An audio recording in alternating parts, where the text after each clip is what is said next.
Welcome to Indiana Sports Beat Radio, brought to you by the Hard Truth Distilling Company in Brown County, Indiana.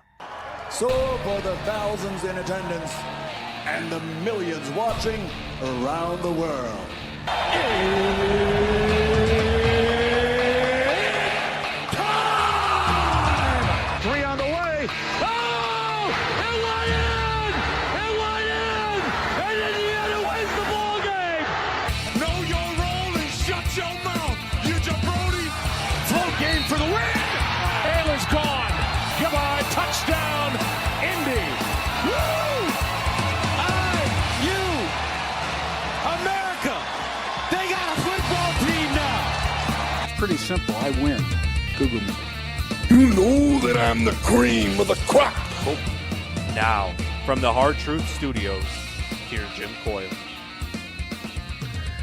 Hello, everybody. Welcome aboard another edition of Indiana Sports Beat Radio on this Friday. Glad to have you along, no matter where or how you're listening, whether it's on one of our great radio station affiliates like 97.7 ESPN, The Ref, always the right call out in Evansville or up in the region on the voice of the region, 1230 AM, 104.7 FM, WJOB, and in Fort Wayne on Fort Wayne Sports Station, 1380 The Fan. Keep it locked where you got it because you got it in the right spot. If you're following along on social media, well, just do all the things that you normally do, hitting the subscribe and like buttons and all that good stuff. But how are you ready for the weekend? I hope, because it is here. Looking forward to that. And I've got a golf event tomorrow down home. I'm looking forward to the Peggy Sherrill Memorial. That is a long timer. Yesterday played in the Never Lose Hoop outing right here, but the Halls family put on another fun year for that, and grateful to everybody for doing that. So, and grateful for all of you guys for showing up. Hope you're having a great day and ready for the weekend as well. Gritty says, good morning from the outskirts of Bloomington. She must be a traveler today. And what are you looking forward to this weekend? The last weekend without college football, although there will be a few games. But Indiana's football season starts next weekend. We're that close, people. When the week starts, it's game week. Getting ready for it. And I certainly am. I am ready for some football. There will be a couple of games this weekend. I kind of forget that.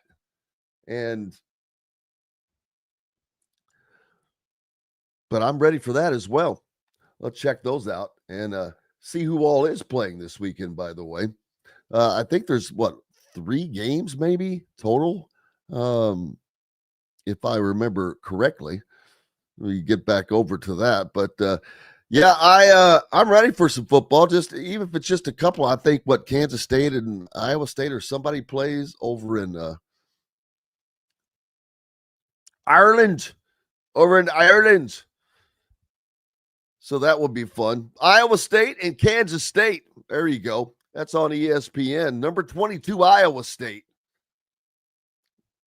and that's they play Iowa in week 2.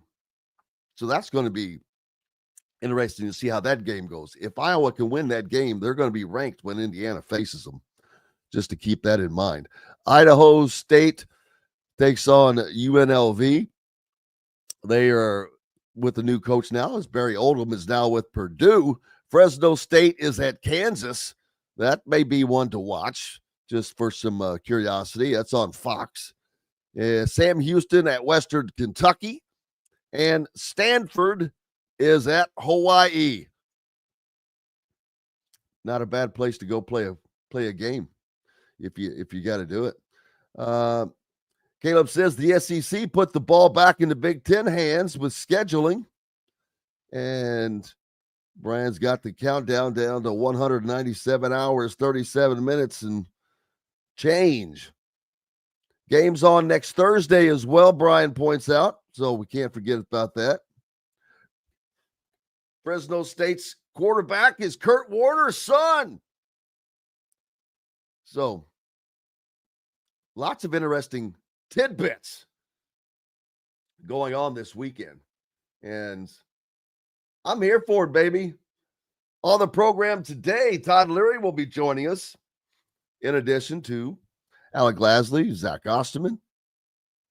Looking forward to those conversations as always as we head into a weekend. I know Todd is ready for some college football, like we all are. Who isn't?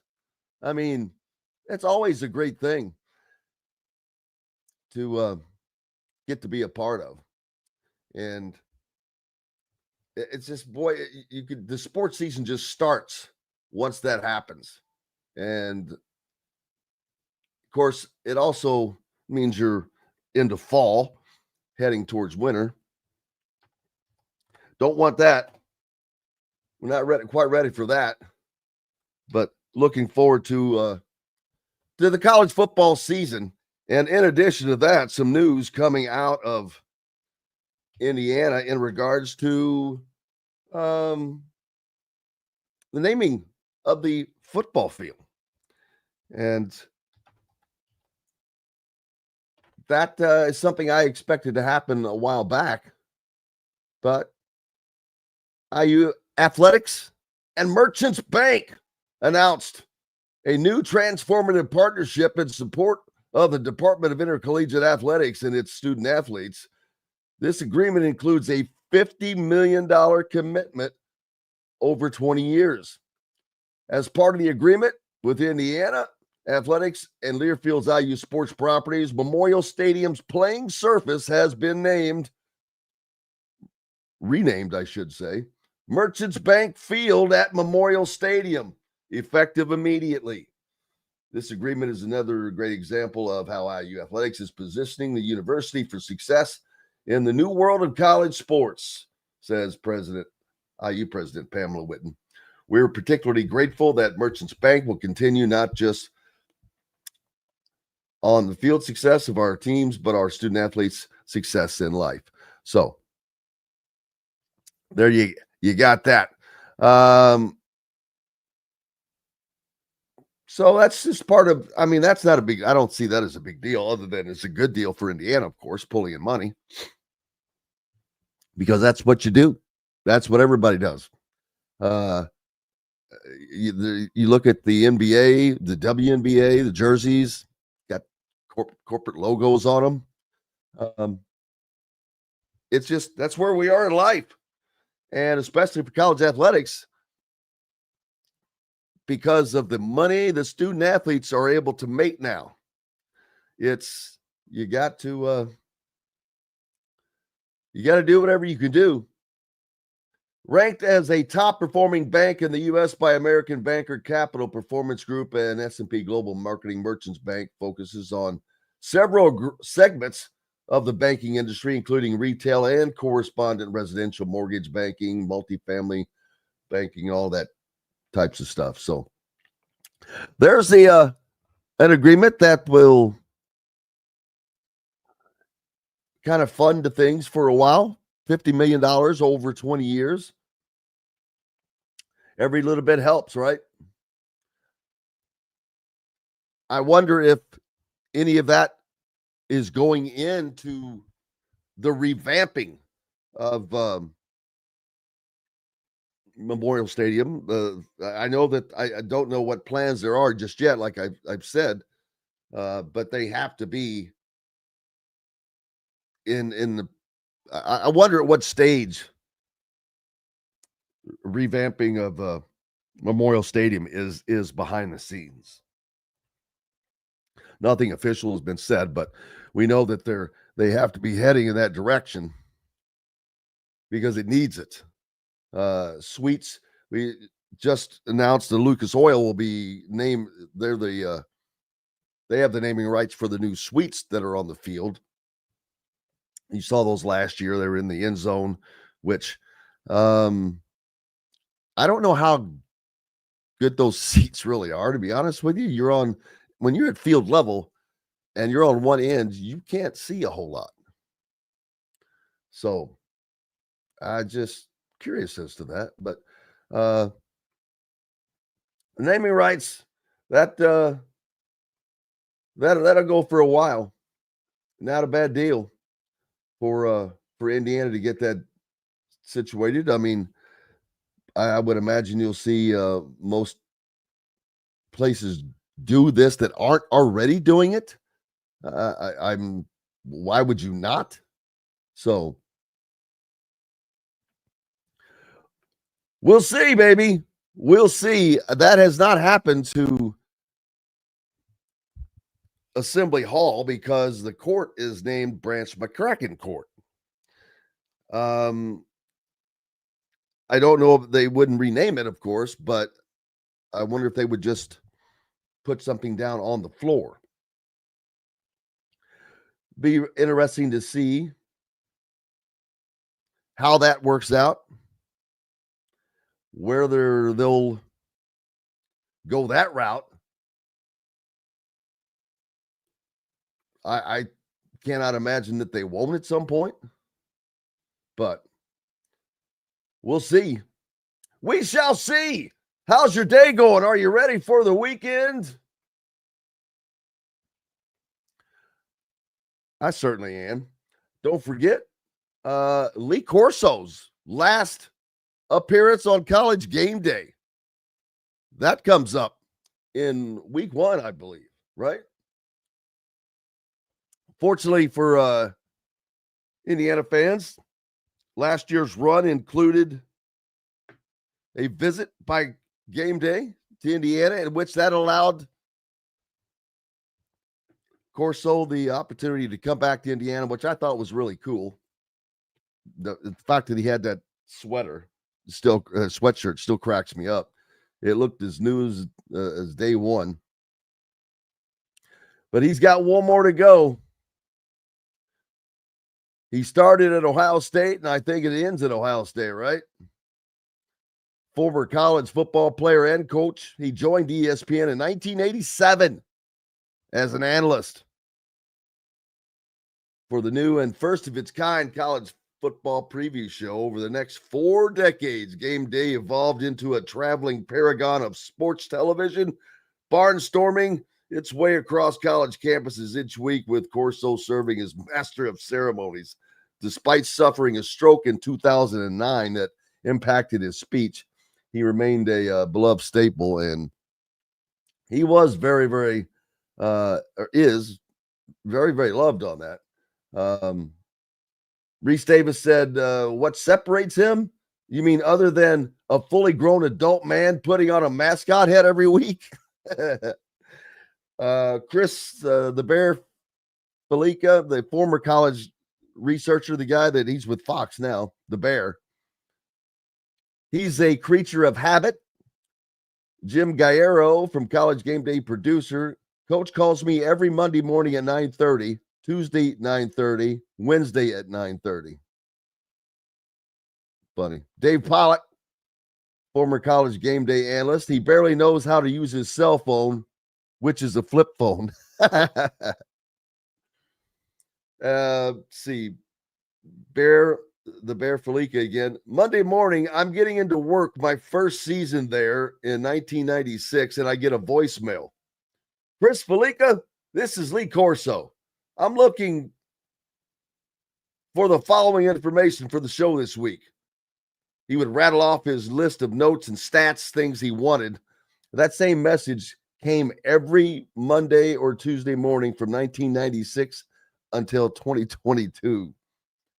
Reese Davis says, coming downstairs in the hotel on Friday morning, seeing LC with his briefcase and coffee cup, and him saying, hey, sweetheart, how we doing? Yeah, I remember him saying that. I mean, I remember Reese Davis pointing that out on one of the shows. So they're just going over just some. It's great to be honest to see someone celebrated in this way, especially who fought through that, having that stroke. So he was able to fight through that and continue going. Looking forward to seeing that last broadcast, not for it to be his last, but Craig James, former college game day analyst, one time in the early days, we were on the road and we were actually sharing a hotel room. Oh, my. Lee always claimed that he liked to wear a robe before bed, smoke a cigar, and take a shot of NyQuil and go to sleep. So he's sitting on his bed, smoking a cigar, finishes it up, slams down the NyQuil, and looks over at me and says, "Good night, sweetheart." He said, "I almost peed my pants." Oh, my. What a great dude, man. Great guy. Funny stuff.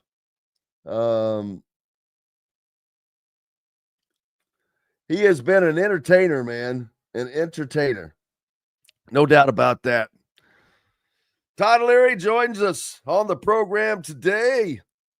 We'll talk more about him. Well, hold on. That little update. We may not have. Nope. Wow.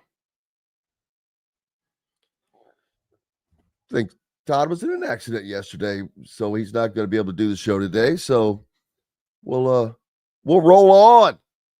We'll roll on with you as we continue rolling on here on Indiana Sports Beat Radio. How are you getting ready for the college football season? How many of you have tickets? How many of you are going to the first game? I'm curious to see how many people are going to be at Indiana's first game this year. That is normally we would expect no one, to be honest with you. But this year is definitely different. Obviously, you're coming off of the greatest season in the history of Indiana football. What's that stadium going to be like? What's Purdue Stadium going to be like? Coming off of the worst. It'll be interesting to see. Indiana's opening up with Old Dominion at 2:30 a week from this Saturday. And I understand there's several tickets left. There's lots of tickets left in that. So, Farmageddon. Is that how you say that? Farmageddon. Yeah. Philip talking about Kansas State versus Iowa State. Yeah, that's something. In Dublin, Ireland, Aviva Stadium. I don't think that's an Irish accent, and I'm Irish. That's horrible. That game is at noon, baby. Noon. If that's on at noon, oh, that's right. So that's like 5 o'clock in the afternoon in Ireland, I believe.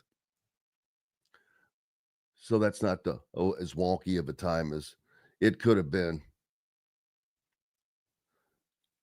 What does your football schedule look like this weekend? What is the last weekend, even though there are a few games, what is your last weekend without football if you're just an IU fan or a Purdue fan or a fan of anybody that's not playing this weekend?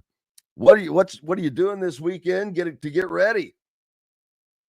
I know I've seen several comments. Gritty's made comments about they've got their tailgating stuff ready to go. Brand new season. You go out and you get new stuff. Pastor Man says he can't go, but he hopes that it's near full. He's got tickets to the UCLA and Purdue games. So what's UCLA going to be like this year? That's going to be interesting. Tino Sunseri is their offensive coordinator. The former IU offensive coordinator will be coming back to Bloomington, along with his quarterback, Nico Amalevin. Van's watching some high school football on the ISHA TV tonight. Greg Rakestraw appreciates you for that. The Colts have a game, but no one is playing, of course. As the quarterback has been named. That's still, that's something we'll be talking about. That was a shocker, without question. Daniel Jones getting the start over Anthony Richardson. And not sure how that's going to go. I'm not sure that it matters because I don't know that it could. Well, I guess you can't. I'm not going to predict that they can't succeed. That would be dumb. Although I don't think of it. Is that? Big thanks to Coach, as always, jumping on and helping us yesterday as we had the Never Lose Hoop golf outing. Big thanks to everybody that participated in that, of course, as that's just a worthy cause. Grateful for, and I picked up some. I'll have to go grab it. I picked up quite a few things at the auction that we'll be working to give away. Some IU stuff. I did get a book, The Power of Negative Thinking, the old former Bob Knight book. So I'll go grab that. When we hit a break, maybe read a few passages to you along the way. Appreciate you being with us. We've got so much more coming up.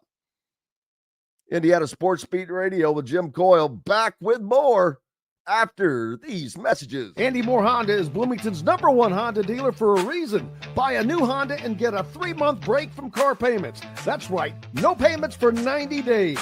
That includes the all-new, all-electric Honda Prologue, and you get it for just 0.9% financing.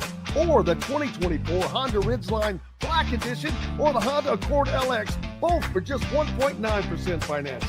Get more to your door from AndyMooreHonda.com, Bloomington's #1 Honda dealer and your best place for new and used vehicles. If you're looking for a new home in the Indianapolis area, you need Cheryl Sizemore from Brick and Ivy Realty. Cheryl Sizemore has over 2 decades of experience, and that could be the difference in getting the home you want in today's tough housing market. Reach out to Cheryl at CherylSizemooreSells@gmail.com or 317-701-0838. That's 317-701-0838. Let Cheryl Sizemore sell or find your new home today.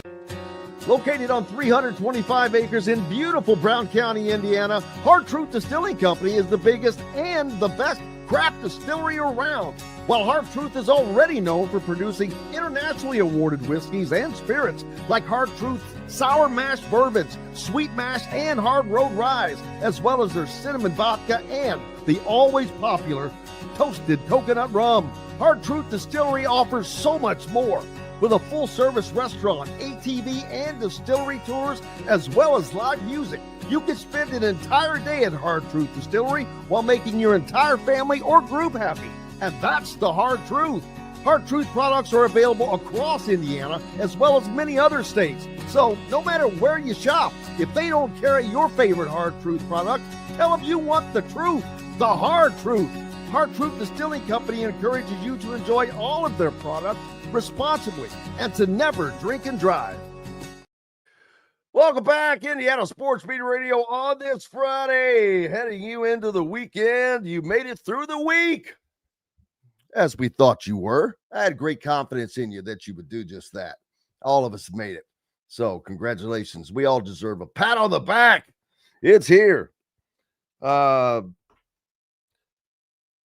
of negative thinking. Bob Knight. I don't really remember this particular book. This is one of the books that he wrote with Bob Hamill. So, but I've never read it. Picked this up yesterday at the auction for Never Lose Hoop. And I am going to look forward to reading it though. What is there about the word no? That's chapter 2. What is the opening chapter here? Just looking for the title. Keep Pollyanna on the bench. Oh, don't worry, honey. Everything will be all right. That's funny. That's the opening sentence of the book. Don't worry, everything will be all right. Chances are the first time you've heard that was from your mom when you were 3 or 4 years old. It's dangerous and borderline un-American to speak out against any form of motherly advice, but let's be honest about this one. Let me kiss it and make it better. The truth is that unless mom had a mouthful of iodine, and she probably wasn't going to help. Oh, my goodness.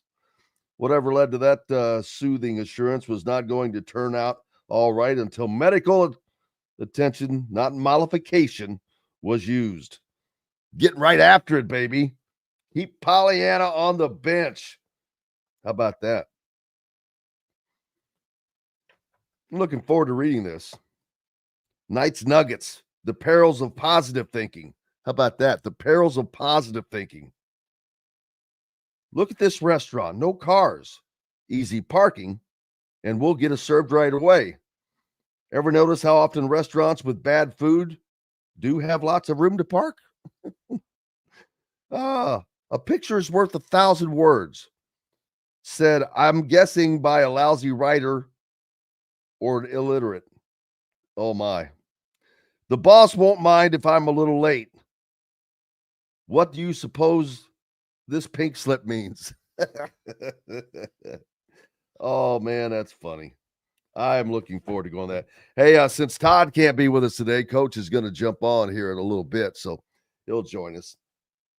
And again, big thanks to him for taking the wheel yesterday, as he has in any of these situations, allowing us to do other things, like help out with Never Lose Hoop yesterday. That was great to get to do that with JC and Joni Hall's 12th year that they have put that thing together. And another successful year of that is in the books. What are you looking forward to most about football season? Just the games, just the tailgating. I think that tailgating is such a huge thing. And it is always fun. But when you're not used to having a great program like Indiana, you still don't have it ingrained as far as the importance of going to those games. I mean, you know, when you think of the longtime programs, Ole Miss or wherever, even Michigan State, big tailgate audiences, big participants. And that takes time to build. It really does. But Indiana is on the way to doing that. But the one thing that does that, winning. I hate to say it again, but winning cures everything. Andy asking, does the Big Ten mandate its teams play a Power 4 in the non-con? Well, obviously not. Because, and I don't mean that to be a smart aleck, but Indiana does not play a Power 4 in the non-con. They play Old Dominion, Kennesaw State, and Indiana State this year. SEC going to 9 conference games starting in 2026. Thank you, Philip. That is going to change things, and that's going to ratchet up the rhetoric. And I look forward to Coach getting on with us here in a little bit, because perfect timing is to that. And I knew that we finally saw that the SEC was heading in that direction, because they knew that they were going to have to get anything they wanted in regards to college football playoff seeding. Oh, Todd's fine, by the way. I didn't mean to suggest otherwise. Yeah, he's fine.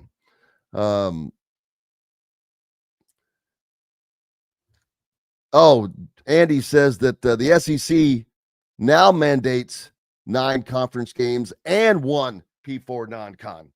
Yeah, they required that before the 9, so they've added that. I think that's a great question. Will the Big Ten follow suit? The SEC kind of almost gave them no opportunity to do anything but that, to be honest with you. And the reason is obvious. The SEC will then have the deciding factor in the strength of schedule if they're playing the 9 conference games and a P4 in the non-con as one of the 3.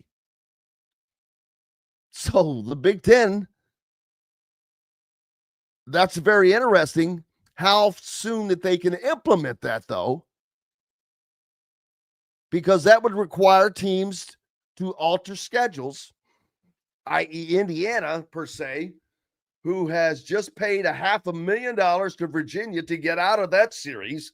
And I think that that was dumber than a box of rocks, to be honest with you. I know that I'm not in – I don't know what all the numbers are as far as what value that home game brings, but it's not going to matter if yeah, I agree. Canceling that Virginia series was just dumb because that was – you could have gotten around all these people moaning about Indiana's schedule with a horrible P4 team. You could have said, hey. So, but it's going to be interesting. Will the Big Ten have to or feel the need to do this? And I'm going to be surprised if they don't. But that would require changing these schedules. And since you just paid $500,000 to get out of one, hey, Virginia, I don't suppose you want to give us that $500,000 back and reschedule these games. No. Wouldn't that be something if Indiana has to turn around and reschedule a P4 game for the same, all of that? Then all you did was lose money, and you've got to find the P4 team quickly that'll work into everything that you're going to feel successful handling. Now,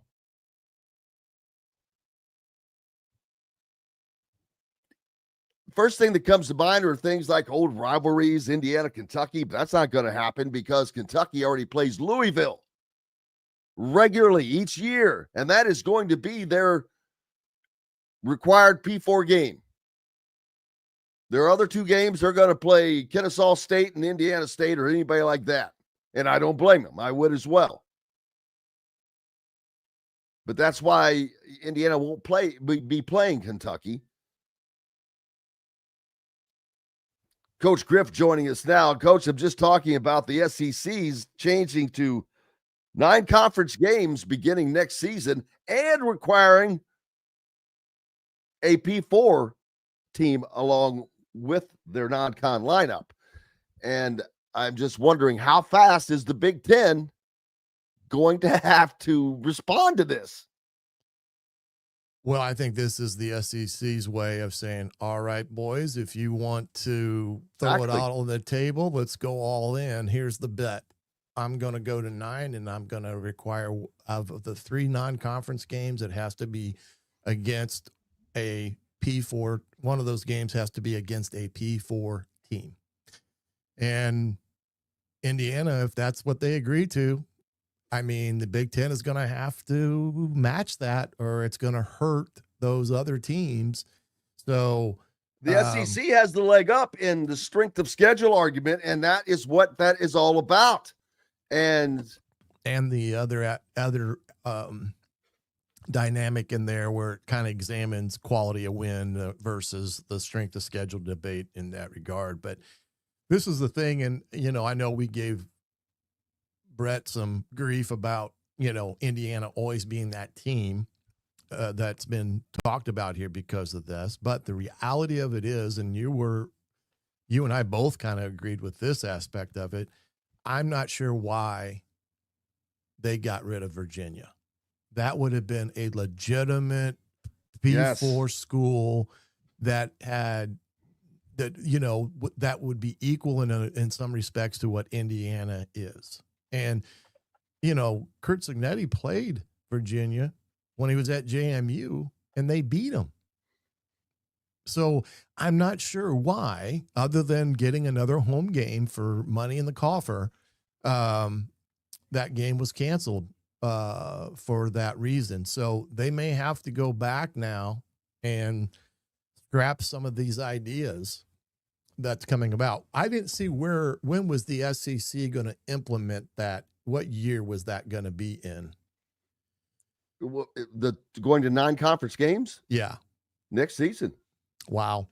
Because then see, they're not screwing around. And you're exactly right in what you just said. It is I'm not gonna say it's the SEC giving the Big Ten the bird, but it's like, okay, you want to do that? Well, we're gonna do this.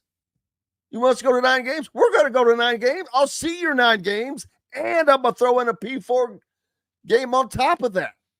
Because the thing I just brought up is, and we are in agreement on the Virginia thing. Now, what happens? Indiana's already paid $500,000 to get out of this. How much? They paid what, $1 million to get out of the Louisville series? Yeah. If they have to go back and change their schedule, they will have lost $1.5 million, which for what? And then you've got to find a team that fits into that category, that fits into everything. So. Well, you're correct. And the thing of it is, what is going to happen with these non-conference schedules that are out there now, or, will be in the near future? And you're exactly correct. What SEC said, okay, Coach Cignetti, you think we have a SEC philosophy? Well, here's our new philosophy. Yeah. Put that in your pipe and smoke it, because that was a direct result of that in some respects. But these FCS schools are going to be taking off schedules all over the big big P4 schools, and that's going to hurt them in the pocketbook, because a lot of those dollars that those schools got to go play a big time opponent helped fund the entire athletic department's budget, because they were getting, $1 million. And I know when I was at Ball State coaching, we would play 2 P4 teams a year strictly as money games. We played Florida one year and Kansas State back to back, and got over $2 million for that. And we didn't see a penny of it. That $2 million went to fund all the other different sports up and down, men's and women's sports. So football was kind of the sacrificial lamb, so to speak, to get money in the pockets of those athletic departments. Well, this is going to hurt the FCS schools like Indiana State and, go right around Illinois State, Western Illinois, Eastern Illinois. It's going to hurt them, because they're going to get taken off these schedules. And what you're going to see is a P4 school and 2 group of 5 schools in those non-conference schedules. And it'll be interesting to see the take on the Big Ten side of the coin, whether or not they look at it and say, how do we schedule this to match them? And I guarantee you the SEC is going to have 2 non-conference games at the beginning of the season. And that third non-conference game is probably going to be spaced out in their schedule like they've done already. Right. So it'll be interesting to see if the Big Ten does the same thing. Maybe the Big Ten comes back, okay, SEC, we're going to go to 10 conference games and only 2 non-conference games. And those can be against 2 group of 5 schools. It could go into that arena, because the way the conferences have expanded. Yeah. The SEC announced on Thursday that it is going to the 9 games yesterday, of course, ending the long running saga, as a vote of the school presidents brought that about. Now comes the saga within the saga. Who are the team's 3 annual rivals? Their 9-game format has 2 main components: 3 games against annual opponents, 6 games against non-annual opponents, rotated such that everybody plays each other 2 times in 4 years, home and away. other than neutral site games, Georgia, Florida, and Oklahoma, Texas. That format will begin in 2026 and will be on a 4-year cycle. Greg Sankey said over the summer, and sources reiterated Thursday that the 3 annual rivals could be revisited. That gives the conference flexibility to change those annual opponents, either because rivalries evolve or because competitive or financial needs evolve. But they put themselves in the position. And let's see, David, I think, asked, did the SEC I lost the comment. SEC hasn't necessarily changed. Let's see if they still schedule 3 easy games. Well, it doesn't matter if it's an easy game. It's about a Power 4 conference opponent as opposed to an FCS or an FCS type team. Or group of 5. Yeah. Or a group of 5. Old Dominion, Kennesaw State, and Indiana State will not fit into the SEC modeling schedule. That is because neither of those teams are members of the group of 5 or a P4 conference. And also take into the effect on that too, it still holds serve for those schools that have rivalry games with teams that are not in the SEC. Kentucky, Louisville, you got South Carolina, and Miami and Florida State. Yeah, right. It goes on and on. So this is, and even Kurt Cignetti said this in his press conference about that when he made this comment about the SEC. He says, we're in favor of everybody playing 9 games and having crossover games with the SEC. So you have a Big Ten SEC challenge or at 1 year, and the Big 12 ACC has a challenge. And then you just kind of rotate those type of scenarios around. And that was his comment. So now they're going to have to meet that challenge by the SEC, not just the Big Ten, but the Big 12 and ACC as well, because they're not playing a full complement of 9 conference games either. So this is an interesting thing that has evolved, and we'll see what all happens. And I would say Scott Dolson probably put in those contracts if Indiana is forced to meet some burden of a non-conference schedule, they are able to get out of those games with limited liability for, how would that be the case though? Because you're harmed if you have a contract, as these other teams programs do. They're getting paid. They have a contract to be paid X amount of dollars to play in this game, and they're like, sorry about your luck, bro. They're just going to stick their hand out and be paid by Indiana like Indiana's paid everybody else. Indiana's got a long line of payments going out, whether it's former coaches, former programs that they've scheduled, not played. A lot of money spent. Good thing they've got Merchants Bank on the field now so they can pay all that stuff off, unfortunately. Well, that was a big get, no question. But if this is something that becomes a Big Ten conference regulated mandate, that game that whoever they don't get out of, I'm sure this will be something that the Big Ten as a whole will swallow and pay those games as a group, because it would be something that's a lot of money, bro. Well, every year you pay a fee to be a part of the Big Ten, so that is not a cheap punch into the coffers either. So the Big Ten is rich in cash. Let's not kid ourselves in that regard. But this is going to be an interesting debate that we're going to have through the year, because this will be topic 1 coming tomorrow morning when before the Iowa State and Kansas State, I think, game is kicked off over in Ireland. Yeah, it's I think you've screwed yourself. You've canceled a couple of series that you didn't need to cancel. And if you don't do that, not only are you not on everybody's target list of being called out for it, you would have achieved those things. You would have been ahead of the race. Right. Now you're behind again. Now you're behind the 8 ball. So we'll see how they work that stuff out. But Yes. let's take a quick break before we get too deep. Coach with us, man. Football changes. Changes.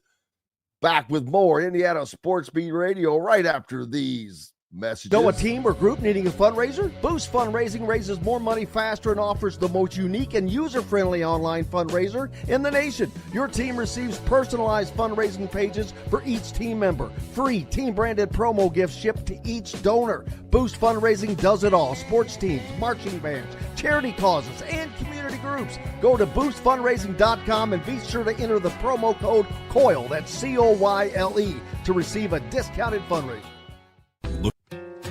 Located on 325 acres in beautiful Brown County, Indiana, Hard Truth Distilling Company is the biggest and the best craft distillery around. While Hard Truth is already known for producing internationally awarded whiskeys and spirits like Hard Truth sour mash bourbons, sweet mash, and hard road ryes, as well as their cinnamon vodka and the always popular toasted coconut rum. Hard Truth Distillery offers so much more. With a full-service restaurant, ATV, and distillery tours, as well as live music, you can spend an entire day at Hard Truth Distillery while making your entire family or group happy. And that's the Hard Truth.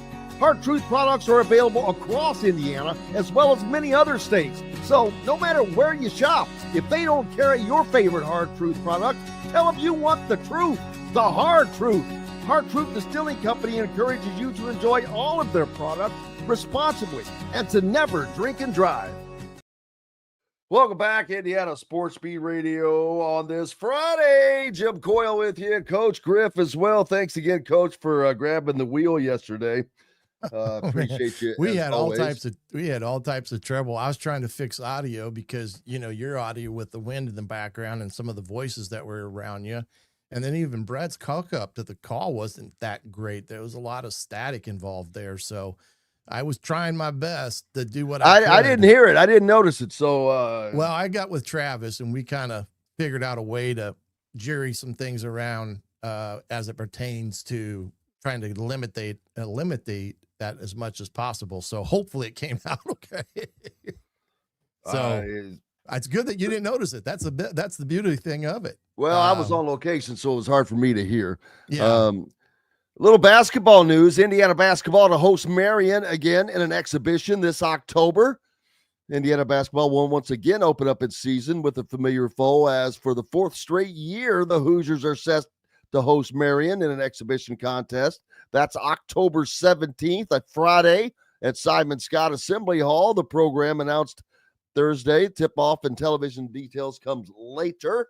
Coach Pat Knight at the reins there at Marion again for the 2nd season in a row.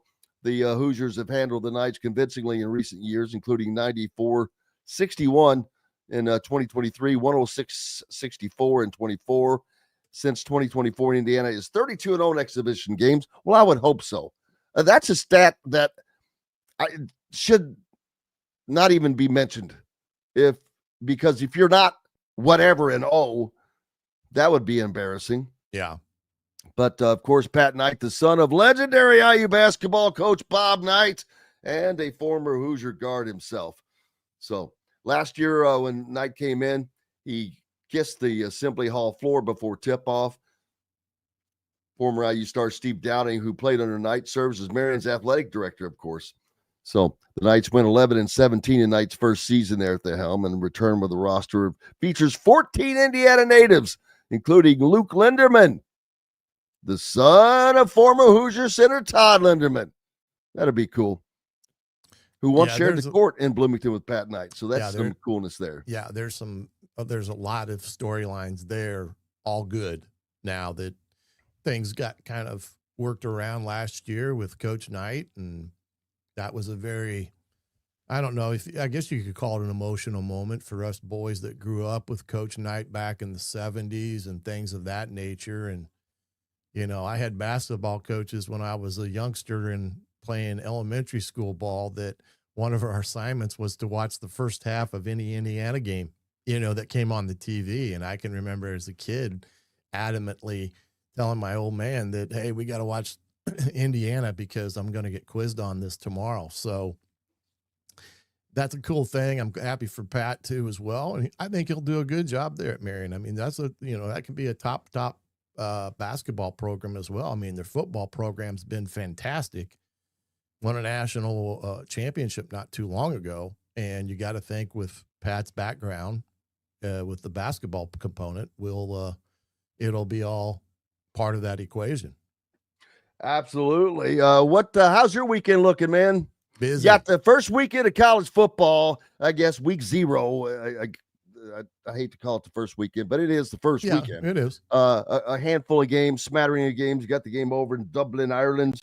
The Farmageddon Bowl, as people of calling it, Indiana State, Kansas State. Good little name there. Does Colorado State, don't they count as they're a group of 5 team now, right?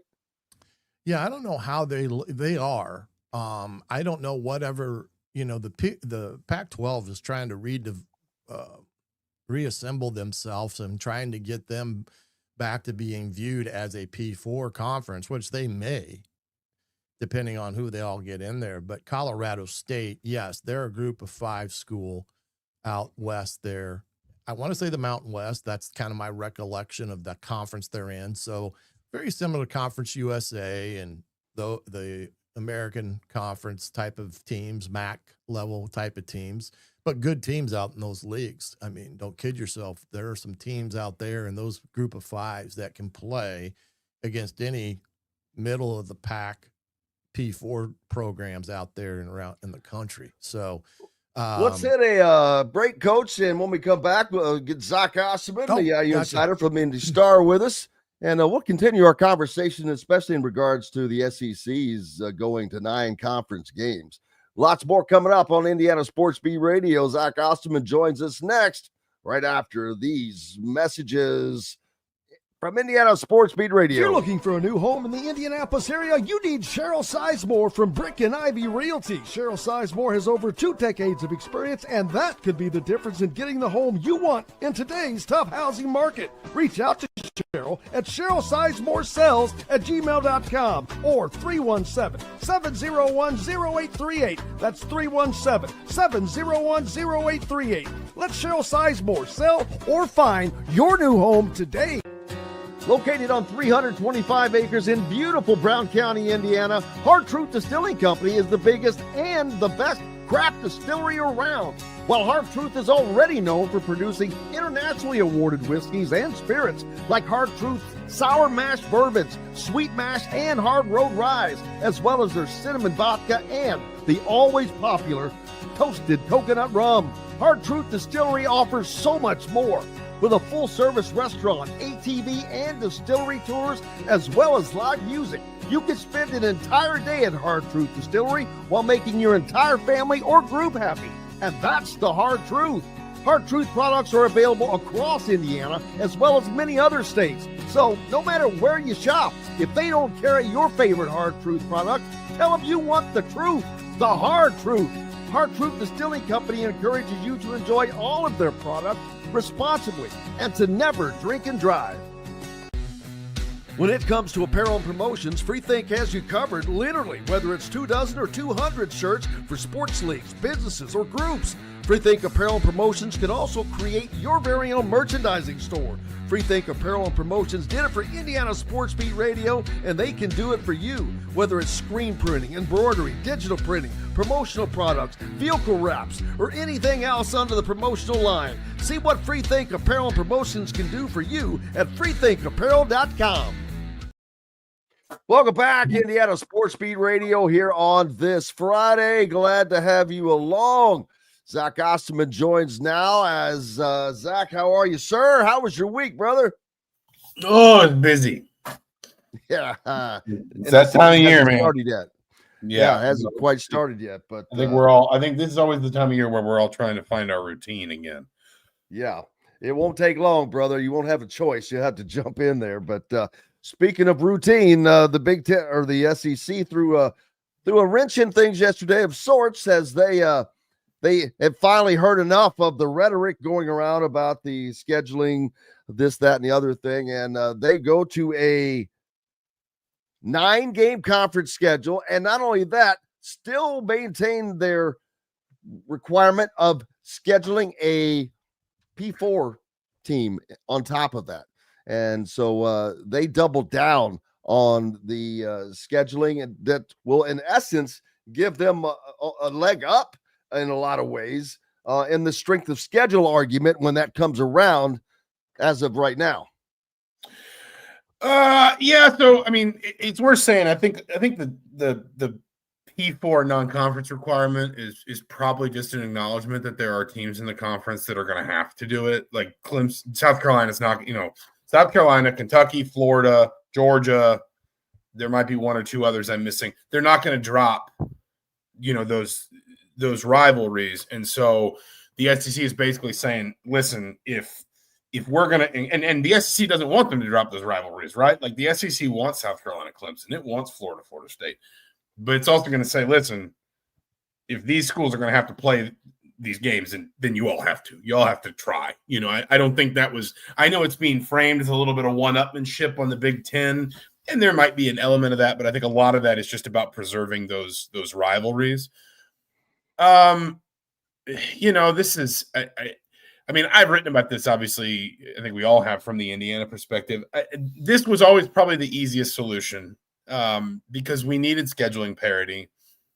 The ACC was only going to do it if the SEC did it, go to 9. I mean, and I don't think the ACC announced anything yet, but they have kind of signaled for a while that they will probably follow suit if the SEC goes to 9, and then all 4 of the Power 4 conferences will be at 9 conference games. You were never going to be able to get the Big 10 or the Big 12 to back down from 9 because they're in TV agreements with partners that are not going to want less inventory.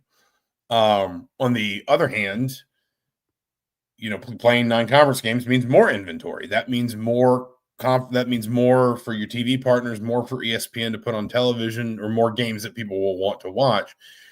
And you're right, it will help with strength of schedule. You're probably going to get more 6-6 teams that would have been 8-4 5 years ago. You're probably going to get more 9-3 teams that would have been 10-2 or maybe even 11-1, 5 years ago. And so the SEC is going to have to reckon with that. I am curious if this shifts at all the way the SEC talks about the playoff. Like there was a time when the SEC was fairly firmly in lockstep with the Big Ten on the 4-4-2-2 model. They've kind of turned into Aaron Burr in the musical Hamilton, just sort of trying to see which way the wind's going to blow on this. But I wonder if this move sort of preempts maybe a renewed sort of push from the SEC to get into that automatic qualifier kind of situation, in no small part because of what I just said, that there are going to be more 9-3 SEC teams that would have been 10-2 under the old scheduling model because they're going to play 1 or 2 harder games a season. And so if you build those automatic qualifiers in, because all of this is just money and access. That's what we're doing here. Like that's what all this is. It's just money and access. And this makes the SEC more money, and they're going to want to make sure that it does not harm access. And that's where I wonder if the next big move here is the SEC,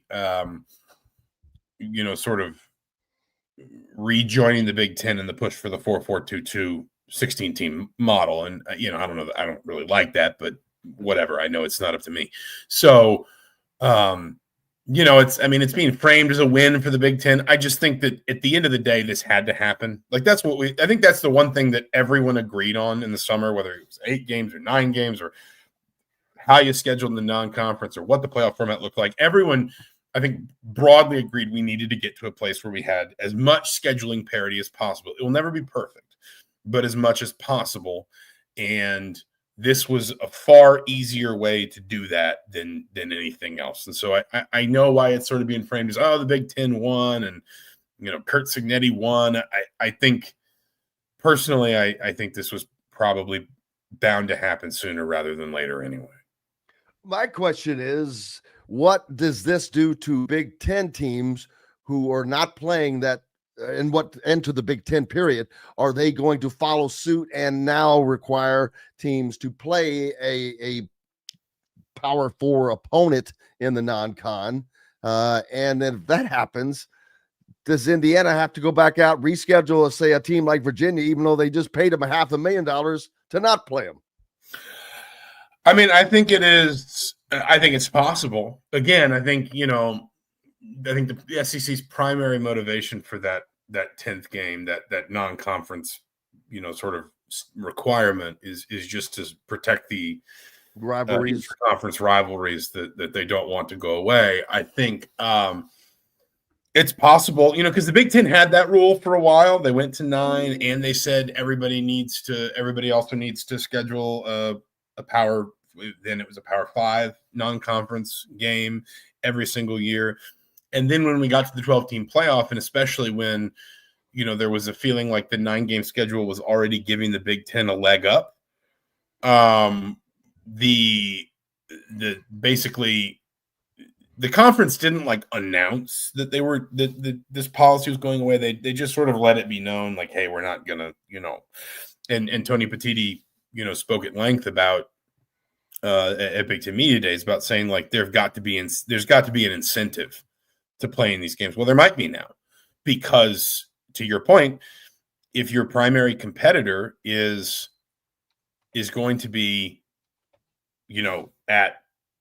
it's going to be at a slightly higher level than you schedule wise, then you got to you got to recognize that, you got to grapple with that. On the other hand, if we do get to a place where the Big Ten gets its way and gets 4 automatic qualifiers, I don't know if it matters that much, because if the Big Ten can say 16-team playoff, we're guaranteed 4 teams every single season, then the Big Ten's big concern is simply figuring out who its 4 best teams are in conference play. And now the flip side is you have got so really quickly, Phillips said Cignetti looks bad for canceling games. That was not a Cignetti policy. He endorsed it, but Indiana was doing all this before Curt Cignetti got here. Curt Cignetti did not walk in the door and say, get Virginia off my schedule, get UConn off my schedule, get Louisville off my schedule. This was happening long before, not long before, but this has been an Indiana strategy that precedes Curt Cignetti. So I understand why Cignetti's in the middle of it now, and I don't think he minds that necessarily, but I think it is important to say this is a strategy that firmly precedes Curt Cignetti. I think that the Big Ten, again, if it gets its way on AQs, might say we don't really care about the non-conference. But then on the other hand, then you have more incentive to play those games, right? Because if they're not going to hurt you, if Indiana could play, I don't know, Texas A&M and not worry over whether losing that game is going to affect its ability to make the playoff, then suddenly, hey, let's get on TV. Let's go get on ESPN. Let's go get on Big Fox. Let's play primetime Saturday night under the lights at Memorial Stadium on September 14th. Let's do it.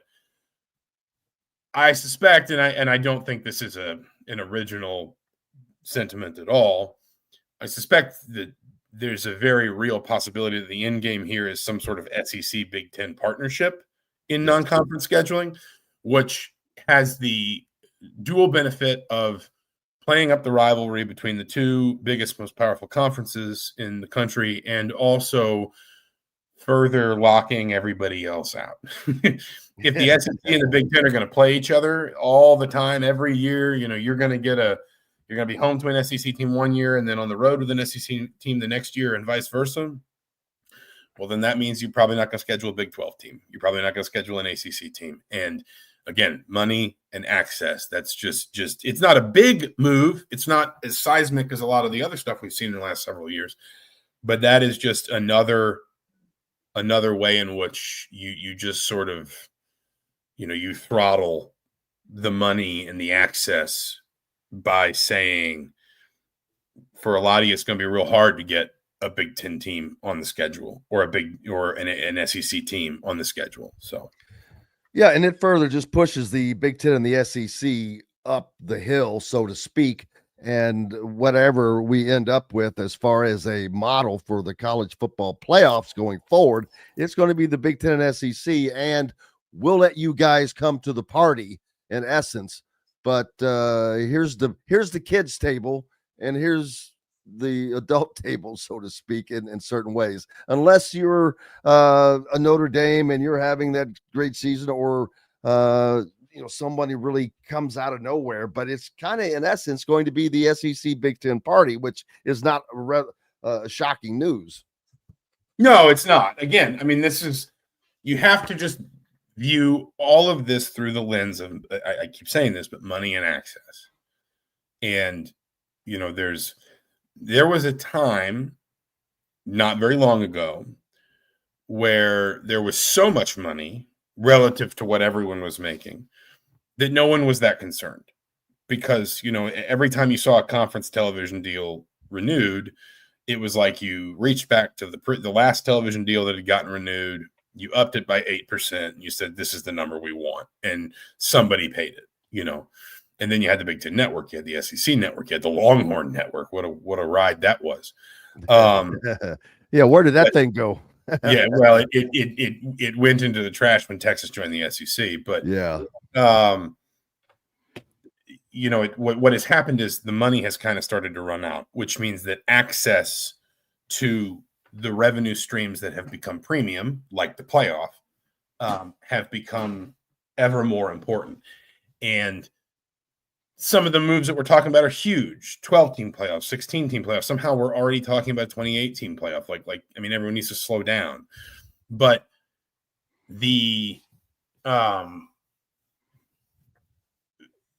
even the smaller moves, like, for example, an SEC Big Ten scheduling partnership, even that is about money and access.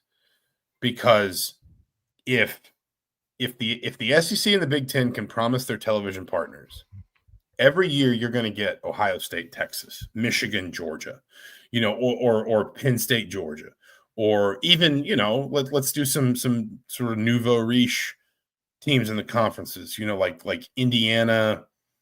I don't know who would fit, Indiana, South Carolina, whatever, teams that are playoff caliber playing games in September. Every year you're going to get that. And we'll put them on ESPN. We'll put them on Fox. We'll play them in primetime, whatever. Well, when there's less money to go around, who's going to lose the money in the television negotiations that gets shunted over to the Big Ten and the SEC for putting those games on TV? It's going to be the ACC and the Big 12. And then, of course, also, who's going to lose the opportunities to play some of these teams that are, that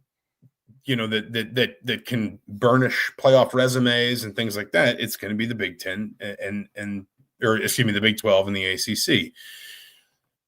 And again, it's not as big as, for example, pushing into existence a 4-4-2-2. What was it? 4-4-2-2-1-3, I think, is what the full model is.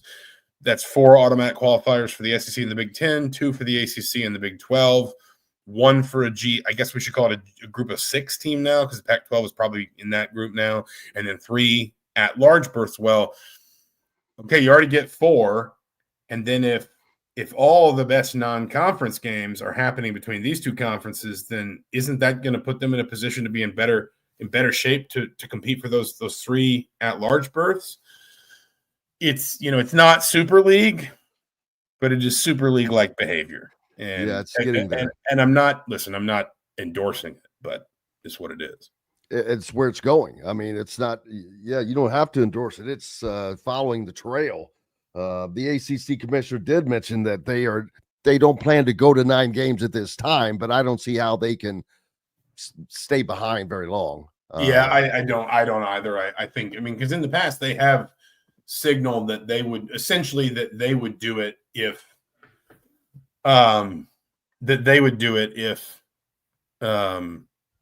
the SEC did it. I don't see how they can get around it now. From a competitive perspective, from a television perspective, I just don't see how they can get around it. We saw the announcement that Merchants Bank has gained field naming rights to Memorial Stadium for $50 million over 20 years, which is money that will be going into the coffers. Hopefully that will upset some buyouts that Indiana may have to make. But are you aware of any upgrades that are scheduled yet for the stadium. I know that we've talked about it and we've batted it around, but I still haven't heard anything come up for sure. I know that they've been looking at it and they're studying and this and that, but that's all I've heard so far.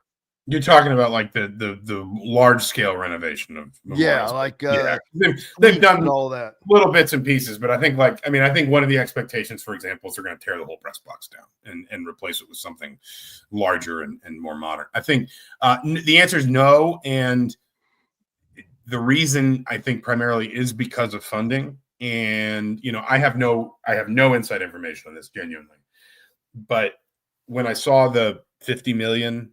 And then I saw the term, which is 20 years. That may not get paid out in, annual $2.5 million installments, but just for simplicity's sake, let's say it does.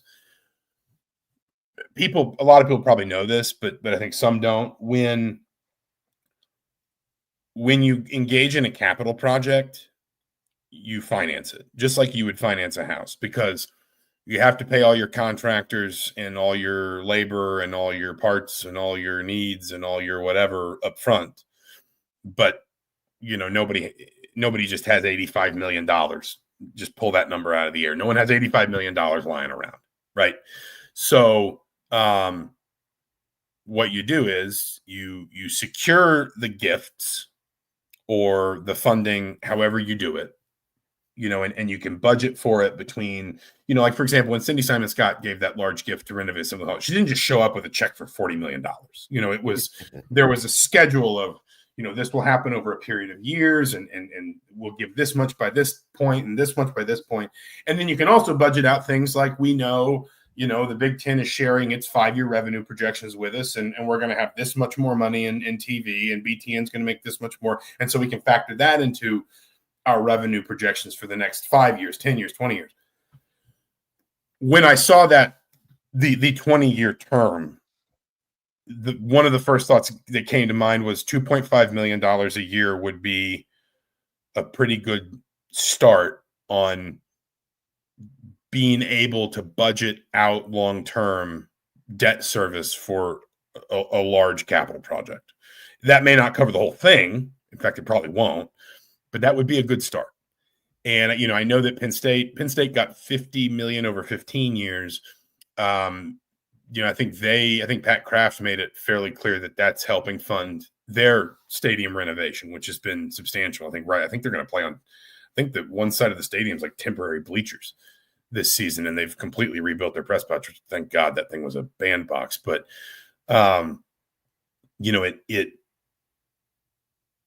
like money is like water. It will just sort of find its way into everything. So it's not like Indiana would say this is going to pay for the Memorial Stadium renovation and nothing else. But it allows, if that water level rises enough, Indiana to start moving forward more meaningfully on a project like this, because it now provides a revenue stream that means, okay, Indiana's already budgeted for how to deal with rev share, NIL, whatever.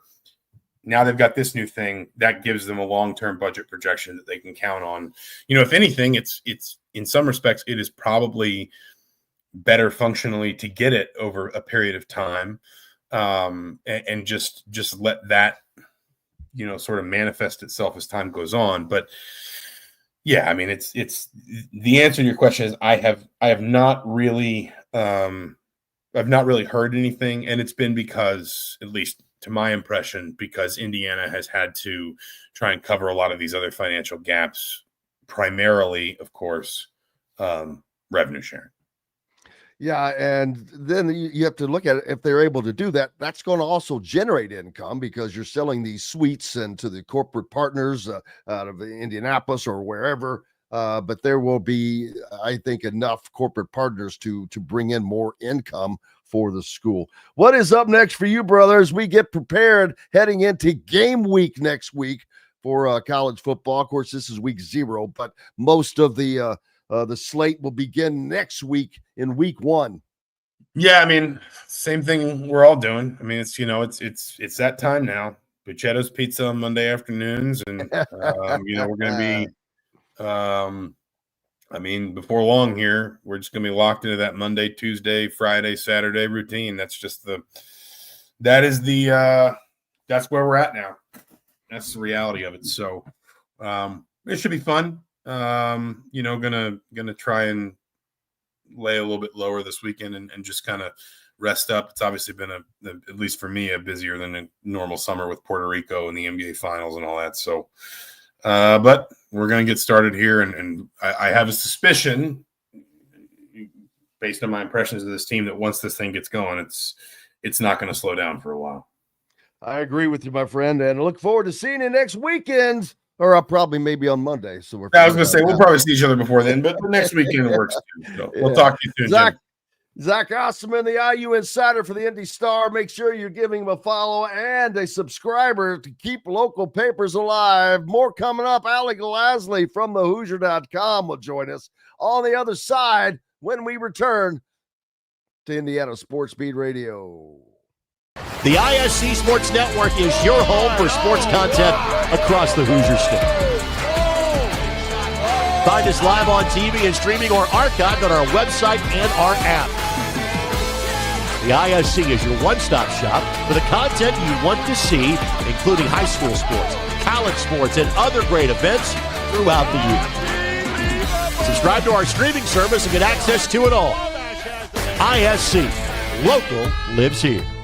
Know a team or group needing a fundraiser? Boost Fundraising raises more money faster and offers the most unique and user-friendly online fundraiser in the nation. Your team receives personalized fundraising pages for each team member. Free team-branded promo gifts shipped to each donor. Boost Fundraising does it all. Sports teams, marching bands, charity causes, and community groups. Go to boostfundraising.com and be sure to enter the promo code COYLE, that's COYLE, to receive a discounted fundraiser.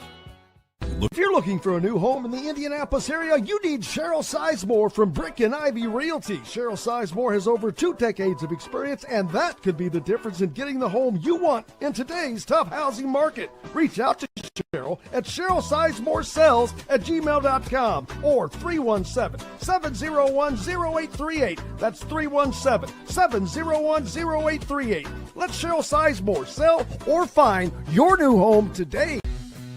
When it comes to apparel and promotions, FreeThink has you covered, literally, whether it's 24 or 200 shirts for sports leagues, businesses, or groups. FreeThink Apparel and Promotions can also create your very own merchandising store. FreeThink Apparel and Promotions did it for Indiana Sports Beat Radio, and they can do it for you.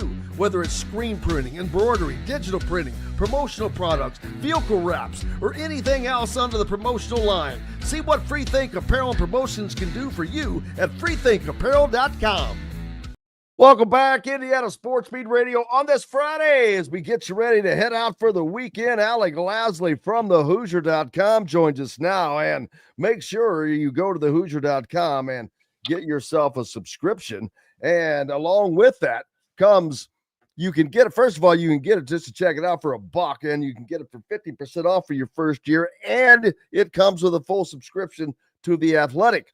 On top of that, Academy Outdoors and Sports is waiting for you to come in as well. Stop by and visit any of their locations throughout the state. I know there's a new one here in Bloomington, and go by, pick up their credit card for an additional 5% off as well. So all of that combined together. Alec Lasley, how are you, sir? Doing well, Jim. How are you doing? Cannot complain, man, as we head into this last, not really open weekend. There's a smattering of games in week 0, but in all seriousness, it's the last weekend of an open calendar for us as the football season gets underway and hot and heavy next week with week 1 as Indiana opens up with Old Dominion, and of course Purdue and the rest of the Big Ten will be out and about playing as well. Yeah, no, absolutely. Right. Football's finally here. I think, this weekend is, a little bit of a tease, right? Because everyone is happy to have it back, but it's not, a super packed schedule by any means. Obviously you have the Dublin game, Kansas State and Iowa State, I believe. Right. So, that's 2 ranked teams, 2 teams that are obviously going to, be fun to watch. But outside of that, it's more, kind of, like Zach was saying, a little bit more of laying low before you get into the full swing of things, the full slate of games. starting back up on Monday, and then going into obviously starting right Thursday, Friday, Saturday, Sunday, almost every single game around Labor Day weekend. So it's a fun weekend. It's a busy weekend, but obviously things get underway with a little bit of that tease on Saturday. Yeah, and I forget about the holiday weekend. Gee whiz, we got that coming up, which will be nice. So we'll have just a plethora full of games next weekend to look at. Brent with the question about a basketball question, asking about the Bosnian center. Has he made it to campus yet? Yeah, no. So he's expected to come this weekend, right? So most of the players had, after the Puerto Rico trip, had about 2 weeks off, week and a half, 2 weeks, and so they're slowly starting to make their way back on campus the last couple of days, right? It's move-in week officially for all the IU students. He's expected to be here this weekend, and obviously with classes starting on Monday, that's kind of the last little bit of a wrinkle to the Indiana basketball roster for this season. But yeah, he's expected to make it here on campus shortly, and then Indiana will have their full roster with the addition of all the new players, coaches, staff, everything moving into the fall here. And before you think that, oh wow, that's really weird, they're not getting him until now. Well, think about back in the day, guys didn't show up until now. They weren't here all summer. Especially if you're a freshman, but this is kind of what it used to be like. Guys coming in now. You didn't have these trips to Puerto Rico in early August and guys here all summer, but that is the case now, and we'll look forward to see how that goes. Of course, you've got the new announcement with Indiana hosting Marion again, also the football side of things with Merchant Bank partnership. You've got the Lucas Oil partnership, a huge drive to generate revenue, as you can tell. And I was talking with Zach about that possibility of this naming rights being used to build more onto the stadium and renovations and, of course, building a new press box, which is desperately needed, which will in turn also generate revenue through luxury suites. No, absolutely. And I mean, this goes back to, day one, right? When Curt Cignetti was hired, he talked about the agreements that not only he had with anyone around the football program, but specifically Scott Dolson, right? With what they wanted from a vision to not only expand just the entire Memorial Stadium kind of suite aspect, but just the stadium in general, right? Make it a little bit more modern. I was seeing that with the new turf, obviously the logo that's going to be on there, the naming rights, the new suites, the naming rights for the suites. So he's trying to not only, modernize Indiana football, but he's trying to expand it, right, as well, and build out more of not only what you're going to see on the field, but off the field, right, with those partnerships, bringing in more people to the stands. And, it's coming obviously off the heels of the most successful season in Indiana football history, right, from multiple standpoints. So it's, no better time to do this, very strategic with, how they're announcing this as well. But it's just interesting to see, again, all the support from day one up until now, and now how things are really expanding from people and organizations that want to come and be part of Indiana football in this program, which was not the case, 24 months ago, even 12 months ago, right? When you really had no idea what to expect from this program and this team. And now I think, kind of as Zach mentioned there, it's towards the end, it's now a program that I think you expect almost every year to be playing deep into December, being in bowl games, not only being in just, bottom feeder bowl games, but competing for New Year's bowl games, competing for college football playoff spots, and bringing in more revenue with potential home games right down the road, depending what happens with the playoff format and how that looks, right? So there's a lot of, things that Indiana is trying to do to set themselves up for future events there, and are obviously doing it quite early on in the Curt Cignetti tenure. But again, no better time to do it than fresh off of what was obviously a fantastic season in year one, moving into a year two with obviously very, very high expectations and standards for what was already built here 12 months ago. Yeah, I really wonder what Sig's reaction would be when, if and when asked his thoughts on the SEC now going not only to 9 conference games, but still requiring that you play a P4 conference team in the non-con. As he said, he used the famous line following the SEC model back Big Ten media days. Well, that's gone now. So not only is it gone, the SEC doubled down with that, keeping the requirement to play a Power 4 team in addition to the 9 conference games. Yeah, and it's interesting though, because he also said that, right? He'd be open to, again, standardizing what the scheduling is like and making everything very, very consistent around there. I think his messaging, right? Everyone likes to really focus on that one liner of the SEC scheduling, right? But what he said as a whole is what is slowly starting to come together, right? Because the SEC is moving to the new schedule. The ACC is likely to follow. Thoughts are that the Big Ten and everyone else is slowly going to start to almost come to a handshake deal of what that standardized scheduling should look like. And so everything that he said wanted to happen is slowly starting to happen. He's just one of the only coaches that actually speaks out about this and doesn't hide behind either any sort of kind of shadow or anything like that. He's putting his name on all of what he's saying, and so he's going to take a lot of the heat. But he's also, I think, moving things forward in a more drastic way because it's consistently in the news cycle, right? I mean, ever since he spoke about this at Big Ten Media Days, almost every single week there's something else that comes out about Indiana and Curt Cignetti from a national perspective, not locally, but from a national perspective. And, I think he likes that. He doesn't mind that. But again, everything that he has said has been very, very spot on. And he likes to throw his subtle jabs in there. But when you take everything in context, it makes a lot of sense what he's saying. And I think you're slowly starting to see other commissioners, other coaches come out in support of a lot of what he's saying, but also trying to move towards, again, the key thing that he was saying of a standardized schedule that makes everything more consistent across the board. So then you don't have to look at, strength of record versus strength of schedule and, how many non-Power 4 teams did you play versus Power 4 teams? How many league games did you play versus non-league games, right? If you have a very consistent schedule, very similarly to how college basketball does it, right? You typically have within reason, 1 or 2 different league games maybe across the different leagues, but for the most part, you have the same amount of conference games.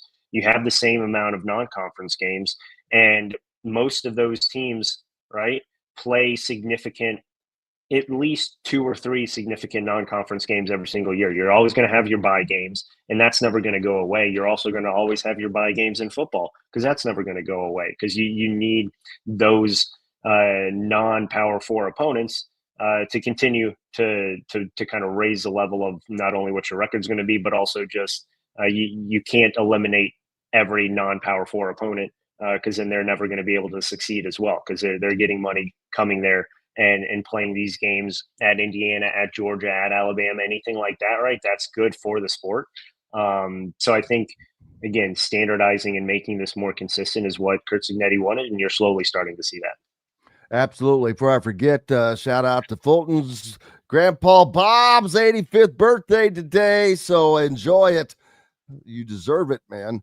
Also, Five Lefts wanted me to ask Alec if who he feels that Indiana will sign out of all of the guys that they have offered this year, which that is that's a little bit of a difficult question to throw out there. But there are a couple of guys that Indiana seems to be in better with than another, stronger with, I could say. But on top of that, you don't know because you still don't know who will be here and who won't be here to a degree.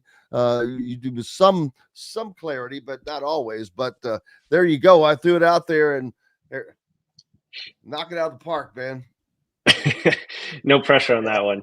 Yeah, I mean, look, I think the core kind of 3 visits that are coming up that you're really focused on from an Indiana perspective are Ethan Taylor, Anthony Thompson. Those are middle part and end of September. And then you're also looking at potentially Tay Kinney. You have Junior County in there as well, the second weekend of, or I guess I should say the first weekend, the 5th to the 7th there of September. But right now, Junior County seems to be trending a little bit more towards the UConn perspective. Indiana, Maryland, Purdue, Arizona, the other schools in his top 5 there. Has already visited Purdue. Maryland has been involved now ever since Buzz Williams and his Texas A&M staff went to Maryland. So that was a previous relationship that the county had with with Buzz Williams and the rest of that A&M staff when they were there. So I would say right now you're kind of handicapping it at UConn, Maryland, and Purdue probably is in that second level, and then Indiana really needing to make up a little bit of ground. But again, they have a visit. You never know what can happen there, but UConn seems to be getting the buzz. Tate Kenny is an interesting one. This is one that gets the full month of September visits kicked off next weekend. He'll be in town. That one right now looks like Louisville. That's been the team that's trending for the majority of this recruitment. Kentucky was probably the second fiddle there for quite a while, but has really dropped off. And right now it looks like if there is any team that could pass up Louisville, it's probably going to be Indiana. Tate Kenny has been signed through an NIL deal with Adidas. He played on the Adidas AAU circuit. That's going to be a connection and a relationship that will end up winning out in this recruitment. And so you look at the teams that have Adidas, right? It's the Louisville connection, the Indiana connection, and the Kansas connection. Kansas is an interesting team in that race of kind of, not want to say come out of nowhere, but they host the first visit this weekend. They're a team that obviously you can never count out. But from talking to a lot of people around this recruitment, it seems like Louisville, definitely the team to beat. And then you have Indiana, potentially the dark horse here as Arkansas, just with that previous connection. If there was a school that would not be Adidas to win out, it would probably be Arkansas there in that scenario, just with John Calipari and that relationship that he had. But the two interesting ones are Ethan Taylor and then Anthony Thompson. Right now, you could probably put Indiana at 1A and 1B for both of those recruitments. If not, maybe not the leader, but right there with the teams to beat. I would say the biggest competition for Ethan Taylor is probably Kansas at this point. That's the hometown school. But there seems to be a little bit of the ball drop there in that recruitment that opened things up probably about a month ago at this point. And Indiana really put on kind of full steam ahead, jumped both feet into that recruitment. And it really changed things. And so Indiana sits in a good spot with that visit upcoming here in a couple of weeks. Kentucky is probably the third team in that you have to be a little bit cautious of. They've come in late, but they've made up a lot of ground, and obviously will have a visit. Michigan State, probably maybe fourth in that one, but you're looking at Kansas and Indiana right there, and Indiana needs a center. They have put a huge priority on center in the 2026 class, and he's a guy that has great connections with assistant coach Rod Clark through numerous different parts, both from high school and AAU. So that's one that you really have to focus on here moving forward. And then from all accounts, it seems like Indiana's sitting in a good spot, cautiously, right, with visits starting for Anthony Thompson. This has been a very long, quiet recruitment. Has been kind of focused on the same, 7 to 10 schools for the majority of his recruitment over the last 2 years. Has been on Indiana's campus numerous times for unofficial visits. His official visit now, though, is the 12th to the 14th in September. And the schools that you hear most with him are Indiana, Michigan, and then a little bit of Kentucky and Ohio State. North Carolina is an interesting team there. So is Kentucky. They're going after a lot of the same positions that Anthony Thompson plays, and multiple guys who have official visits set up to both Kentucky and Carolina. The expectation is that, if they land one of those other players, probably not going to get Thompson as well. The interesting thing with Ohio State, obviously the hometown school right now, it doesn't seem like they have as much traction as I think people initially thought they could for being that hometown school. Indiana Elite is the AAU program that Anthony Thompson's played on. We know the connections there with Drew Adams. That is a relationship that is very, very beneficial for Indiana. The one question mark that you could kind of look at with Indiana and Anthony Thompson is how that may or may not be impacted or impact the decision with Latrell Allman. Not to say that they play the exact same position. Anthony Thompson is definitely more of a wing who is more of a versatile shooter who can get to the rim as well, but definitely more perimeter oriented from that standpoint. Latrell Allman can play both the 4 and the 3, but definitely more of the 4 from that aspect and more of a hybrid kind of forward. Not to say that they can't play together, but that's the one potential aspect that you have to take into account if you were to look at Indiana landing one or both.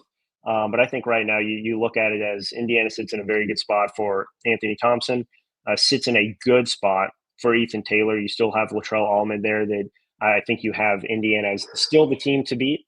So you're going into September with a lot of irons in the fire, but a lot of really, really good shots on goal. And I think that's the best thing that you can ask for from a staff that obviously is entering their first recruiting cycle from a high school standpoint and has done a lot of really, really good work in the first couple of months to set themselves up to land at least 2 or 3, top 30, 35 players in the class with the potential at, a one and done type player in Anthony Thompson.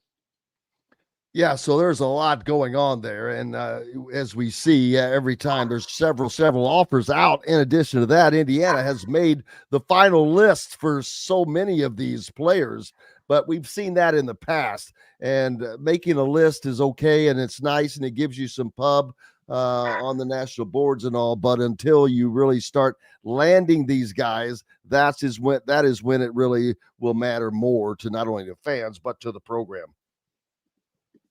No, absolutely. Right. I mean, the biggest thing is once you start landing these kids, once they start seeing your system in place, that's going to be the biggest recruiting pitch and selling pitch. Right now, you don't really know for sure how this team is going to look on the floor from a full, system perspective. You got a little bit of insight to kind of what it would look like in Puerto Rico, but not a great deal just because that's only 8. But I think the biggest thing, right, and a couple people are asking these questions about guards in the class, even with Darren Rippey as well. I think it's going to go a long way to see how Lamar Wilkerson plays this year. Not the same position, right, that a Darren Rippey or even a Tay Kinney or anything like that would play, but to have a transfer come in, play at a very high level from a guard perspective. Again, Indiana is going to have multiple different guards, even a Tate Connerway, right? How they really lean on these ball handlers and have multiple playmakers on the floor, I think is going to be a very big selling pitch to a lot of these, 1, 2, 2, 3 kind of combo perimeter guards who can play a few different positions but want the ball in their hands. And with this group, as you know, right, you're going to have 3 players at minimum on the floor at all times who can make plays off of the dribble. And I think that's a very intriguing system to have when you are recruiting a lot of 1, 2, 2, 3 combo perimeter players who you can throw out there with multiple different lineups. But until these recruits actually see what this system looks like, it's going to be maybe a little bit difficult to actually envision fully what they can do from coming in from a freshman standpoint, right? Because this team, regardless, is still going to have to go out in the transfer portal and land probably 5 players, and you're going to need guys who can come in and play right away. So it's, Indiana's, they have the luxury of, right, having a full roster that they're probably going to have to almost rebuild again. So you can go out and swing for the fences on numerous different players, but you obviously need to land some of those guys. The good thing is most of these freshmen that would be coming in are top 30, top 35 players, guys who can make an impact right away. And that's the best thing, that even if you miss out on 2, 3 of them, you still have, 2, 3, 4 that you're setting yourselves up for really, really well moving forward. And yeah, that the 2027 class from a guard perspective is Indiana is doing a phenomenal job with those 3, Chase Branham, Davion Thompson, and Jason Gardner. They will land one of those 3. And all 3 of those guys are extremely perfect fits for what this staff wants from a guard perspective, but also very, very good players to then build around. And I was going to say, it's going to take a minute for guys to be able to see. They want to see Indiana. They want to see what Darren DeVries does at Indiana to a degree, although you've got his work at other places.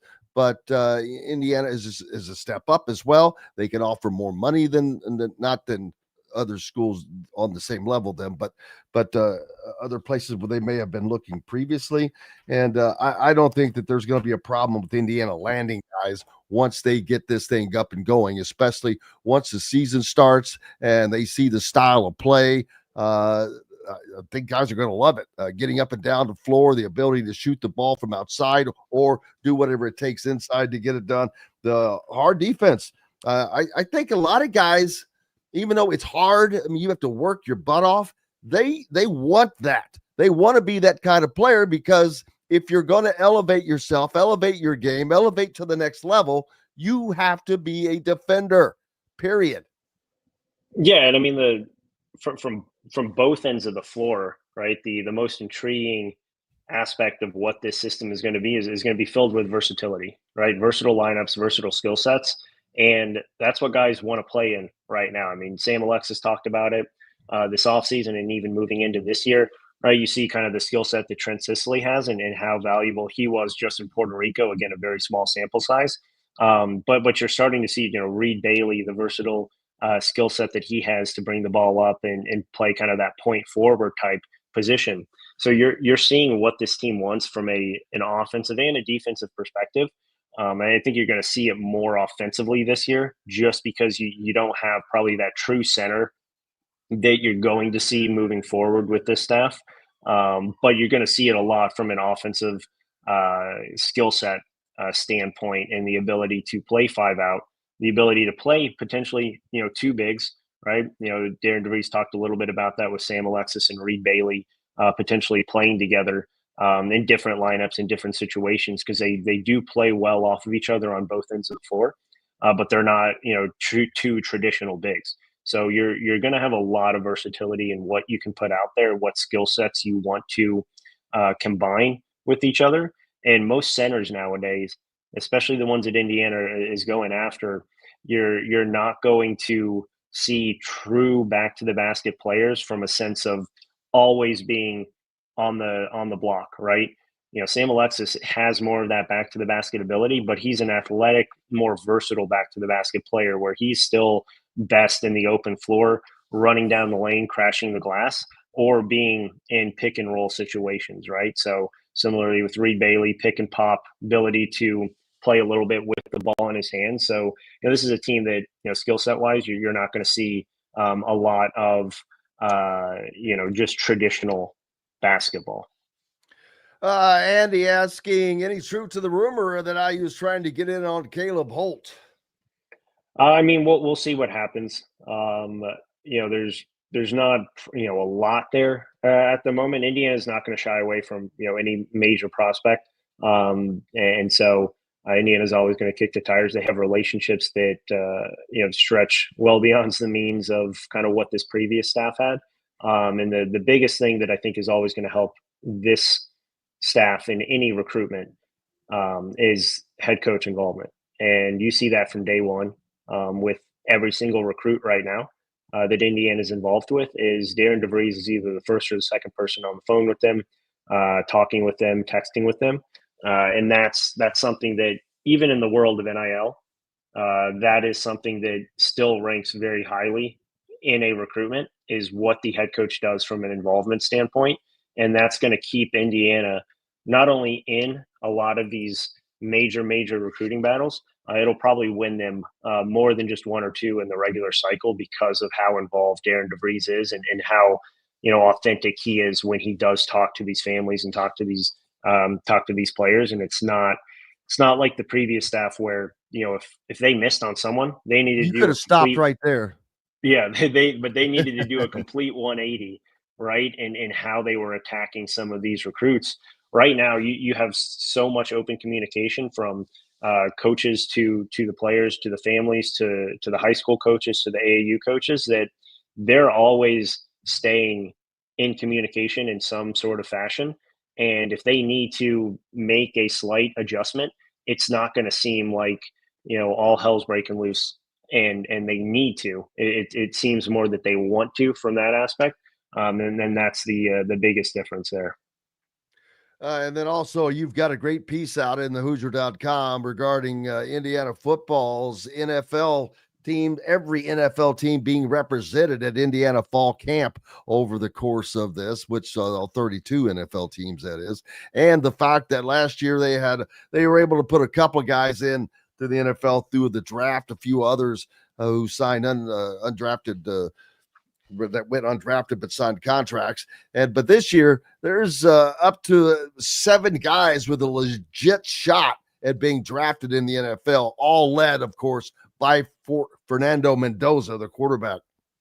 Yeah, no, absolutely. I mean, I think they were 57 total, either scouts or executives that showed up to NFL or Indiana's fall camp here throughout the last couple of weeks. So, they have Fernando Mendoza. We know kind of what that looks like from a pro perspective. Getting first round grades by some people still has shots to potentially be, in the top 15 and some of these early mock drafts, right? A lot's going to change from now in draft day.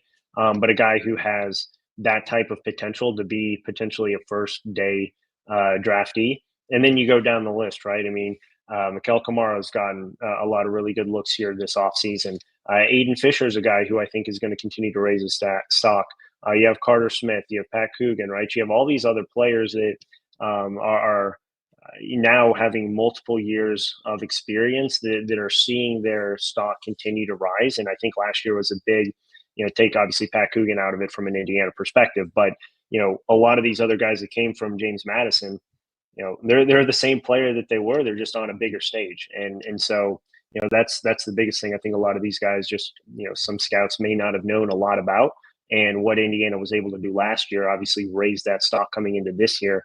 But it should be an exciting year. This is probably the most talented depth-wise that Indiana's been in quite some time, especially with what they can do from big play potential.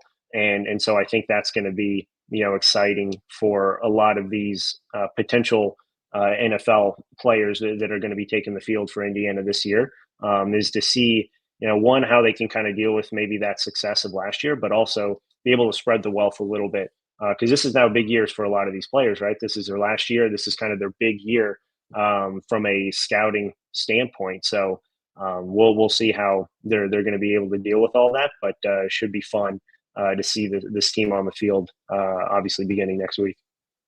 No doubt. Alec Lasley from the Hoosier.com, and that is just a tip of the iceberg of what you will find at the Hoosier.com, with complete coverage of football, basketball, everything to do with IU athletics, recruiting, and news. And you can get it all for just $1 to check it out, 50% off for your first year. And it includes a subscription to The Athletic and great deals from places like Academy Outdoors Sports. So big thanks, Alec. Have a great weekend. Enjoy your last calm one. I appreciate it, Jim. You as well. Thank you, brother. Hey, we've got more coming up. We'll finish it out here at Indiana Sports Beat Radio after this final break. Andy Moore Honda is Bloomington's #1 Honda dealer for a reason. Buy a new Honda and get a 3-month break from car payments. That's right, no payments for 90 days. That includes the all-new, all-electric Honda Prologue, and you get it for just 0.9% financing. Or the 2024 Honda Ridgeline Black Edition or the Honda Accord LX, both for just 1.9% financing. Get more to your door from AndyMooreHonda.com, Bloomington's #1 Honda dealer and your best place for new and used vehicles. If you're looking for a new home in the Indianapolis area, you need Cheryl Sizemore from Brick and Ivy Realty. Cheryl Sizemore has over 2 decades of experience, and that could be the difference in getting the home you want in today's tough housing market. Reach out to Cheryl at CherylSizemore@gmail.com or 317-701-0838. That's 317-701-0838. Let Cheryl Sizemore sell or find your new home today. Located on 325 acres in beautiful Brown County, Indiana, Hard Truth Distilling Company is the biggest and the best craft distillery around. While Hard Truth is already known for producing internationally awarded whiskeys and spirits like Hard Truth Sour Mash Bourbons, Sweet Mash, and Hard Road Rye, as well as their cinnamon vodka and the always popular Toasted Coconut Rum. Hard Truth Distillery offers so much more. With a full-service restaurant, ATV, and distillery tours, as well as live music, you can spend an entire day at Hard Truth Distillery while making your entire family or group happy. And that's the Hard Truth.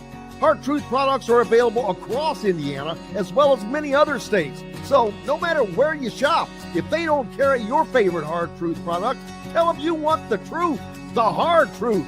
Hard Truth Distilling Company encourages you to enjoy all of their products responsibly and to never drink and drive. Welcome back, Indiana Sports Beat Radio on this Friday. Glad to have you with us. Appreciate you joining us and getting you ready for the weekend. Some football games on the docket starting at noon tomorrow. The Farmageddon with Kansas State and Iowa State, two ranked teams, by the way. That should be a fun game to watch. That's on ESPN, coming to you from Aviva Stadium in Dublin, Ireland. Kansas State, just a 3-point favorite. So that's a nice little appetizer for the college football season. Kansas on play Western Kentucky, a future Indiana opponent as well. Stanford, see if Andrew Luck and his former coach, how they do as well, as Stanford is a 2.5-point dog to Hawaii. Are you kidding me? Wow. That's a shocker. Man. Hey, I cannot thank everybody enough. Starting with, of course, Coach, as always. Appreciate him so much. Zach Osterman, Alec Lasley, Todd Leary will be back with us next week, of course. But most importantly, each and every one of you. Cannot wait. We're back on Monday to do it again on Monday. Until then, I'm Jim Coyle. Go out and have yourselves a great weekend. Until Monday, I will see you on the radio. Thanks for listening to Indiana Sports Beat Radio. Be sure to subscribe to our YouTube page for more clips and team coverage of Indiana basketball, football, and more. You can also find full episodes and tons of other content on thehoosier.com. We'll see you next time for another edition of Indiana Sports Beat Radio.